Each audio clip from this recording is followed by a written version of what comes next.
They've just gotten married today, and you're all the witnesses of that, and here to testify to that. But they've already had quite a life together, and sweet little Colleen is evidence of that. I'm not really sure how that happened. But that was all part of it. My experience in getting to know Jeremy was just before the Army sent me off to active duty. I learned that my daughter had a serious boyfriend for the first time in her life. And I wasn't going to be there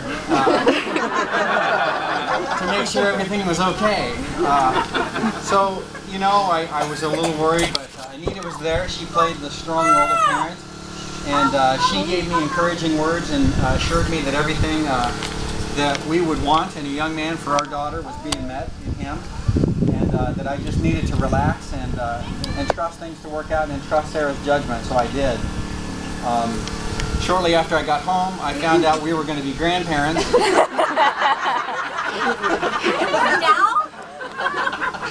Wow. And to be honest, I had just enough time getting to know Jeremy that I knew I liked him already. And I don't bond to people very quickly.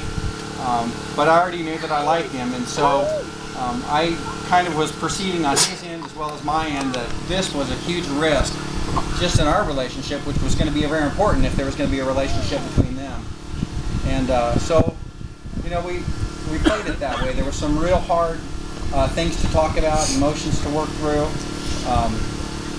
future problems to deal with. But we did that. We spent that time together. We worked through those problems. We talked it out. And, I have to admit, honestly, I think if it was me, I might have just ran at that point in my life. It's like, well, gotta go. And he didn't do that. He stayed there. So, honestly, it was at that moment I knew I respect this man. He stayed. He was willing to tough out the tough times. He didn't go anywhere. But I'm going to tell you the truth, it didn't end there. And my respect for him now is much higher than you can imagine, and it's because of the kind of parent that he is. He is a 100% dad. He has been there every minute. We made sure that there was never a time that he couldn't get to be with his daughter and spend time with her and be the dad that he wanted to be. And he fought for that, and he has been there swinging that bat ever since. And I'm immensely respectful of that and proud of him for that.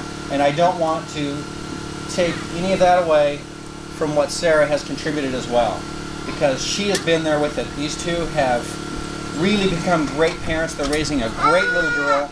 I couldn't be prouder as a grandpa and as a dad, and now as a dad-in-law, although I don't see Jeremy that way. He's just part of the family and has been for some time. So that's what I have to say, and I just want to bless this wedding. We are here for this day. This is a union of families. This is more than just two people, and this is the start of it, but it's the start of a real long road. So just so you guys know, you've got my support, my backing, and all of these folks right here to make this work. So congratulations to both of you.